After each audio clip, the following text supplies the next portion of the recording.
Hello everyone. हमें इस video में आपको नरोरा पावर प्लांट और रावतवाड़ा पावर प्लांट के प्रीवियस पेपर करा रहे हैं। तो आपको मैं बता दूं, इसमें जितनी भी पोस्ट में staff and training maintainer operator जितनी बार पोस्ट हैं उनके प्रीवियस पेपर करा रहे हैं। तो ये पेपर आपके लिए बहुत ही हेल्पफुल होंगे, क्योंकि आपको सिलेबस पता चल जाएगा कहाँ से क्वेश्चन उठाए जाते हैं और आपको पूरा सॉल्यूशन दिया जाएगा। तो वीडियो को पूरा देखिएगा और चैनल को सब्सक्राइब कर लें प्लीज़। तो चलिए देख लेते हैं। जैसा कि आप देख पा रहे हैं, पहला क्वेश्चन है, आमतौर पर हवा में कौन सी गैस नहीं पाई जाती है। तो हवा में कौन सी गैस नहीं पाई जाती है? तो आपको पता होगा ऑक्सीजन तो हवा में होती है, नाइट्रोजन भी होती है और आपकी हाइड्रोजन भी होती है, बट ऑर्गन गैस नहीं पाई जाती है। ठीक है। अगला क्वेश्चन है, भौतिकी विज्ञान में मूलभूत मापदंड की पहचान करें। तो इनमें से मूलभूत इकाई पूछी है, कौन सी मूलभूत इकाई है। ठीक है, तो देख लेते हैं। भार नहीं होता है, बल भी नहीं होता है और डेंसिटी भी नहीं होती है, बल्कि टाइम होता है। तो कितनी मूलभूत इकाई होती है? 7। डैश प्रकाश वर्ष डैश मापने के लिए उपयोग किया जाता है। तो किसको मापने के लिए उपयोग किया जाता है? दूरी को। प्रकाश वर्ष किसको मापते हैं? दूरी को। ठीक है। सामान्य नमक का रासायनिक फॉर्मूला क्या है? तो सामान्य नमक का रासायनिक फॉर्मूला है NaCl, सोडियम क्लोराइड। ठीक है। समतल दर्पण में कौन से अक्षर का पार्श्व परिवर्तन नहीं होता है? तो कौन से मतलब अक्षर का पार्श्व परिवर्तन नहीं होगा? तो डी का तो होगा, जी का भी होगा, एफ का होगा, लेकिन एच का नहीं होगा। क्योंकि मैं आपको बता दूं, अगर आप दर्पण के सामने, मान लो हमारा दर्पण है ये और दर्पण है ये, ठीक है। अब इसके सामने हम एच को रख देते हैं, तो ये वाली मतलब लेफ्ट राइट में हो जाएंगे और राइट लेफ्ट में आ जाएगी साइड। ठीक है। तो सेम टू सेम दिखेगा, तो इसमें कोई परिवर्तन नहीं होगा। तो आपका राइट आंसर है ए।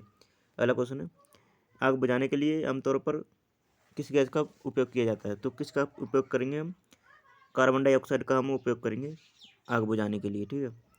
अगला क्वेश्चन है, सबसे सही विकल्प का चयन करें। अधिक ऊंचाई पर पानी का क्वथनांक कम हो जाता है क्योंकि वहाँ वायुमंडलीय दबाव कैसा होता है? तो दबाव कैसा होगा? वायुमंडलीय दबाव तो अधिक होगा, इसलिए क्वथनांक अधिक हो जाता है। ठीक है, सॉरी, कम हो जाता है।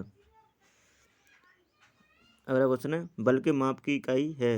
तो बल के माप की इकाई क्या है? न्यूटन। अगला क्वेश्चन है, सामान्य मानव आँख के लिए स्पष्ट दृष्टि की न्यूनतम दूरी क्या है? तो कितनी होती है? 25 सेंटीमीटर।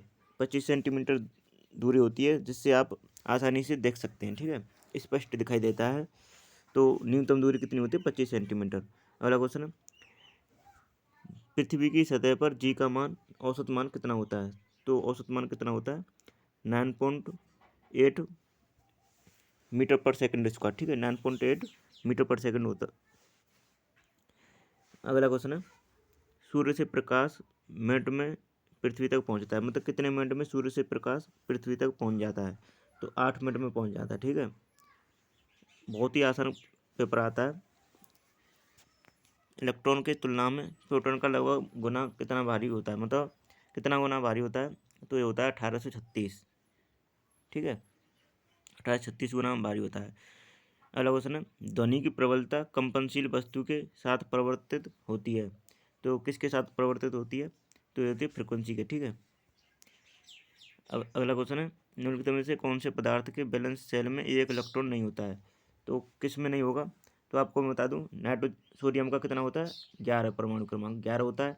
लिथियम का 3 होता है और कैल्शियम का 20 होता है और हाइड्रोजन का 1 होता है। तो आपको सभी को पता होगा इसकी क्या होगा, इलेक्ट्रॉनिक्स विन्यास कितना होगा? 2, 8 और 1। तो इसमें तो मतलब भारी कोष में 1 इलेक्ट्रॉन हुआ, तो ये तो नहीं है। ठीक है।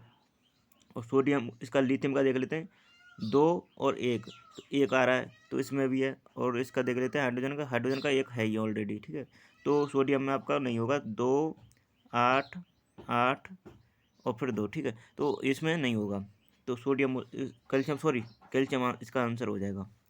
अगला क्वेश्चन देख लेते हैं, सामान्य तापमान और दबाव पर 1 मोल गैस की मात्रा लीटर में होती है। कितने लीटर में होती है?